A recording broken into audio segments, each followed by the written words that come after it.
आप सभी के अंदर विराजमान मेरे परम पिता परमात्मा को मेरा कोटि कोटि नमन। बहुत से लोग जो भक्ति करते हैं, ध्यान करते हैं, तो वे अक्सर कहते हैं कि ध्यान में किसी को मूर्ति के दर्शन होते हैं, किसी को ज्योति के दर्शन होते हैं, कोई प्रकाश की बात करता है तो कोई चमत्कार की बात करता है। लेकिन बहुत से संत उन्होंने अपने ग्रंथों में लिखा, जैसे सुखराम जी महाराज, नानक साहब, कबीर साहब, अपने ग्रंथों में बहुत सी जगह पर अपने दोहों में कहते हैं कि जब तक कुछ भी नजर आ रहा है, चाहे अलग अलग तरीके के नाद सुनाई दे रहे हैं, ज्योति उजाले चमत्कार दिख रहे हैं, तो तब तक तो आप परमात्मा की चरम अवस्था में नहीं पहुंचे हैं। क्योंकि ध्यान किया सो निजरिया आवे, सो सब माया चैन कहावे, ब्रह्म कला सोई कहत न आवे, ना मूरत ना ज्योत कहावे। ध्यान से सुनिएगा, सुखराम जी महाराज कहते हैं, ध्यान करने पर जब तक कुछ भी नजर आ रहा है या दिख रहा है तो यह सब तो माया के चैन चमत्कार हैं। एक धूल के कण मात्र भी अगर दिखता है तो ये भ्रम का ध्यान नहीं है। फिर चाहे वो आपके गुरु की मूर्ति हो, चाहे किसी भगवान की मूर्ति हो, चाहे कोई चमत्कार हो, कुछ भी हो, तो वह भ्रम का ध्यान नहीं है। क्योंकि ब्रह्म के ध्यान में ना मूर्ति है, ना ज्योति है, न उजाले हैं, न कोई चमत्कार है, न कोई रूप है, न कोई रंग है, कुछ भी नहीं है। परमात्मा अरूप है, उसका कोई रूप रंग वर्ण कुछ भी नहीं है। वह सिर्फ एक शब्द धुन में है। उस धुन को सुन सुन के ही आत्मा आनंदित होती है और उस धुन को सुनते सुनते ही आत्मा उसमें लय हो जाती है। तभी उसे परम तत्व की प्राप्ति होती है। कबीर साहब इसके लिए कहते हैं, जाप मरे अजप्पा मरे, अनहद भी मर जाए, सुरत समानी शब्द में ताही काल न खाए। कबीर साहब क्या कह रहे हैं? सुरत जब शब्द में समा जाती है तो उसको फिर काल भी नहीं खा सकता, यानी आत्मा का जन्म मरण मिट जाता है। लेकिन कब? जाप मरे अजप्पा मरे, अनहद भी मर जाए। जाप यानी जो आप मंत्र साधना कर रहे हो, वह मंत्र जब शब्द धुन को सुनते सुनते अपने आप बंद हो जाए, खुद मन से बंद नहीं करना है, अपने आप जब बंद हो जाता है तो उसे उन्होंने जाप मरे कहा। फिर उन्होंने कहा अजप्पा मर जाए, यानी मंत्र जाप करते करते जो अजप्पा जागृत हो गया, कभी श्वासों से रटना हो रही थी, कभी मुख से रटना हो रही थी, कभी कंठ से हो रही थी, वह भी जब सुरत शब्द में समा जाती है तो वह भी बंद हो जाता है।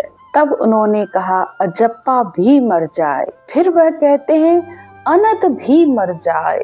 अनहद यानी जो शब्द धुन सुनाई दे रही थी, बिना कुछ किए, न आप रटना कर रहे थे, न आप कोई मंत्र जाप कर रहे थे, न अजप्पा कर रहे थे, वह जो शब्द धुन जागृत हुई थी, तो सुरत जब शब्द में लय हो गई तो वह अनहद धुन सुनाई देना भी बंद हो गई। तब उन्होंने कहा अनहद भी मर जाए। और ऐसी स्थिति आत्मा की तब होती है जब 10वें द्वार पे सता समाधि के बाद शून्य समाधि लगती है। और शून्य समाधि होने पर वो लगती थोड़ी देर के लिए है। उसके लिए तुलसीदास जी महाराज कहते हैं, एक घड़ी आधी घड़ी, आधी में पुनियाद, तुलसी संगत साध की, कटे कोटि अपराध। तो वह कौन सी संगत है जिससे कोटि अपराध भी मनुष्य के समाप्त हो जाते हैं। एक घड़ी यानी 24 मिनट, आधी घड़ी यानी 12 मिनट, और उसमें भी पुनियाद यानी 6 मिनट, यानी ये जो पल की समाधि लगती है, शून्य समाधि, जिसमें सुरत शब्द में लय हो जाती है, तब आत्मा के सारे कोटि अपराध भी खत्म हो जाते हैं। तब ये अनहद धुन भी सुनाई देना बंद हो जाती है। नीचे शरीर का भी कोई भान नहीं रहता है, उसे होश ही नहीं रहता है कि मैं कहाँ पर हूँ। सुखराम जी महाराज कहते हैं, सुन में साहिब जहाँ हरिजन का वासा। सुन, सबसे पहले आप सुन का मतलब समझिए। हमारे अंदर अनंत कोटान कोट सुनने हैं, जिसमें सुखराम जी महाराज ने 12 सुनने मेन बताई हैं, जिसे हम चक्र भी कहते हैं। कंठ सुन, हृदय सुन, मध्य सुन, नाभि सुन। इस तरह जब वह सारी सुनों को पार करके ऊपर 10वें द्वार में पहुंचती है, तो उसकी सता समाधि के बाद जो शून्य समाधि की अवस्था आती है, उसे ही सुन में साहिब, यानी वहीं उसी सुन में परमात्मा का वास है और वहीं पर ही हरिजन का वास है। यानी भक्ति करने वाली आत्मा वहां जाके अपना घर, अपना निवास कर लेती है। यानी आत्मा परमात्मा में समा जाती है, तब वह काल के डर से भी मुक्त हो जाती है। तब कबीर साहब कहते हैं, नाम और नामी एक हो जान। नाम यानी परमात्मा, नामी यानी नाम जपने वाला, दोनों एक हो जाते हैं। आगे सुखराम जी महाराज कहते हैं, कह सुखराम शब्द की महिमा, कहता बने न काई। साधन ध्यान बिना सुन सिमरन, लिया अमर घर जाई। सुखराम जी महाराज कहते हैं कि इस शब्द धुन की महिमा मैं कितनी भी करूं, लेकिन वह शब्दों को बताने में नहीं आती है। उस परम तत्व की महिमा अनंत ही संत कर गए हैं। बिना ध्यान, बिना सुमरन के ही आत्मा ने अपना अमर घर का वास कर लिया है। और आगे संत कहते हैं, नैन मूंद कोई मूरत जोवे, तो प्रतिबिंब थूल को होवे। दासा तन गह नर कोई, तो कंगाल बहुत जग में होई। सुखराम जी महाराज कहते हैं, आंखें बंद करके कोई मूर्ति के दर्शन करता है तो वह भी इसी तरह है जैसे आप बाहर किसी को देखते हो। यानी जैसे आप अपने घर परिवार में अगर किसी को देखते हो तो आंखें बंद करने के बाद भी उसकी शक्ल तो आपको दिखती है, तो मूर्ति के दर्शन भी इसी तरीके से हैं।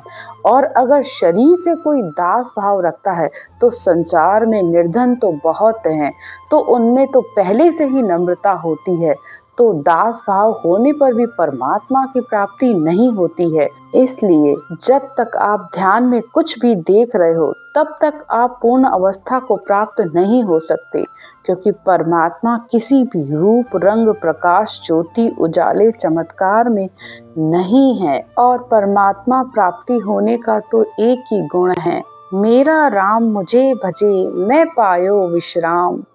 यानी आत्मा जब भजन करते करते जब ये शब्द धुन जागृत हो जाती है, तो मेरा राम मुझे, यानी बिना किए ही, कुछ भी किए, ये धुन हर समय सुनाई दे रही है। तो आप सोते जागते, उठते बैठते, आपकी मुख रटना अपने आप चलती रहती है और ये शब्द धुन भी हर समय सुनाई देती रहती है। तो आप विश्राम, यानी आपको कुछ करना नहीं पड़ा, जो कर रहा है वह राम जी कर रहा है, वह आपको याद कर रहा है। आज की चर्चा यहीं तक। राम राम।